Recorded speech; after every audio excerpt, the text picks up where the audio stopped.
नमस्कार दोस्तों, मेरा नाम है अमित और आप देख रहे हैं ओटीजी यानी कि ऑनलाइन ट्यूटोरियल गुरुजी चैनल को।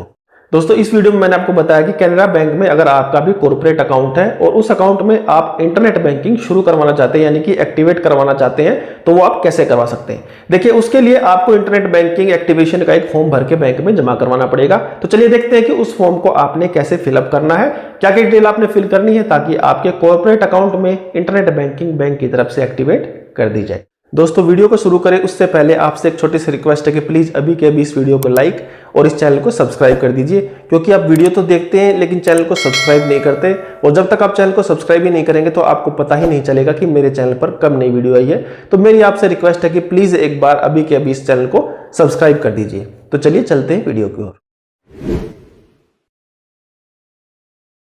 तो कैनेडा बैंक के कॉर्पोरेट अकाउंट में इंटरनेट बैंकिंग को एक्टिवेट करवाने के लिए कुछ इस तरीके का फॉर्म भर के बैंक में जमा करवाना पड़ता है।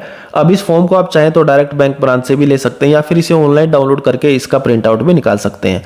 फॉर्म को ऑनलाइन डाउनलोड करने का लिंक मैं इस वीडियो के डिस्क्रिप्शन में डाल देता हूं, आप चाहें तो उस लिंक पर क्लिक करके इस फॉर्म को ऑनलाइन डाउनलोड कर सकते हैं, उसके बाद इसका प्रिंट आउट भी निकाल सकते हैं। तो चलिए फॉर्म को भरने की शुरुआत करते हैं। अब इस फॉर्म में 2 के नीचे सबसे पहले कैनरा बैंक के नीचे आपने अपनी कैनेडा बैंक की ब्रांच का नाम लिख देना है, जिस ब्रांच में आपका कॉर्पोरेट अकाउंट है। उसके बाद सीधा यहाँ पर अगर सिंगल अकाउंट है तो आई, जॉइंट अकाउंट है तो वो पर टिक कर देना है। वी मतलब जॉइंट अकाउंट के केस में वी यूज होता है।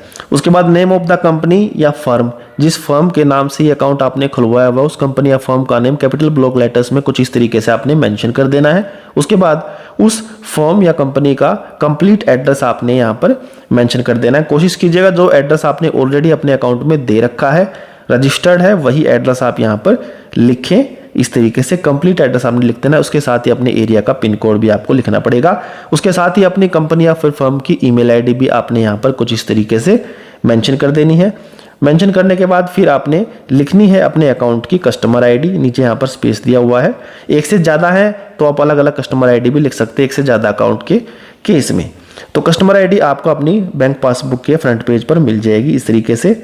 ऐसे ही फिर जितने भी कस्टमर आईडी से अकाउंट नंबर अटैच्ड है सभी अकाउंट नंबर आपको लिखने पड़ेंगे अलग अलग। एक ही अकाउंट है तो आप सिंगल जैसे मैंने लिख के दिखाया वैसे भी लिख सकते हैं। उसके बाद नीचे आएंगे। अब देखिए यहाँ पर आपको उन पर्सन्स की डिटेल देनी है जो इस अकाउंट को ऑपरेट करने के लिए ऑथराइज है कंपनी की तरफ से। तो आपको उन सभी पर्सन के जो कंपनी ने हायर कर रखे हैं, तो जितने भी पर्सन कंपनी के द्वारा हायर्ड हैं सभी पर्सन्स की डिटेल यहाँ पर दिए जाएंगे जो उस अकाउंट में इंटरनेट बैंकिंग को यूज करेंगे। तो मैं एक की डिटेल डाल के दिखा देता हूँ, जैसे उसका नाम, डेट ऑफ बर्थ, उसका टेलीफोन नंबर और उसकी ईमेल आईडी। ये सभी डिटेल आपने जितने भी पर्सन इसमें ऐड करेंगे सभी की डिटेल अलग अलग यहाँ पर स्पेस दिया हुआ है, आपको इसमें लिखनी पड़ेगी इस तरीके से। इतना आपने लिख देना है। यहाँ पर इसकी एब्रिविएशन की फुल फॉर्म भी दी हुई है, जैसे डीओबी का मतलब होता है डेट ऑफ बर्थ, इसमें यहाँ पर लिखा हुआ है। बाय चांस अगर आपको नहीं पता है तो ये बैंक ने क्लियर कर दिया है। डीओबी का मतलब है डेट ऑफ बर्थ, तो आपको डीओबी जहाँ लिखा है उसके सामने डेट ऑफ बर्थ को भर देना है उस पर्सन की जो पर्सन बैंक की तरफ से कंपनी की तरफ से ऑथराइज किया गया है। उसके बाद ये नीचे कुछ लाइन है, आपको इसमें कुछ नहीं भरना। सीधा 2 नंबर में आपने अगर फंड ट्रांसफर की फैसिलिटी चाहिए यानी अपने अकाउंट में इंटरनेट बैंकिंग के जरिए अपने कंपनी के अकाउंट से पैसा भी ट्रांसफर करवाना चाहते हैं तो इसको टिक कर देना। उसके बाद सीधा आपको नेक्स्ट पेज पर आ जाना है। अब नेक्स्ट पेज पर आने के बाद ये देखिए पॉइंट नंबर 3 यहाँ पर दिया हुआ है। अगर आपको टैक्सेस यानी कि डायरेक्ट टैक्स है जो सीधी ई पेमेंट करना चाहते हैं अकाउंट से तो रिक्वायर्ड पर टिक कर देना। रिक्वायर्ड पर टिक करेंगे तो फिर आपको कंपनी का पैन नंबर और टैन नंबर देना पड़ेगा, और अगर नॉट रिक्वायर्ड पर टिक करेंगे तो फिर आपका ऑटोमेटिक टैक्स नहीं कटेगा अकाउंट से, आपको अलग से फिल करना पड़ेगा। उसके बाद ये कुछ लाइन दी हुई है, आप चाहें तो पढ़ सकते हैं। फिल करने का मैं बता देता हूँ, सीधा आपको नीचे आना है। डेट के सामने आपने उस दिन की तारीख लिख देनी है जिस तारीख को ये फॉर्म भर के आप बैंक में जमा करवाएंगे।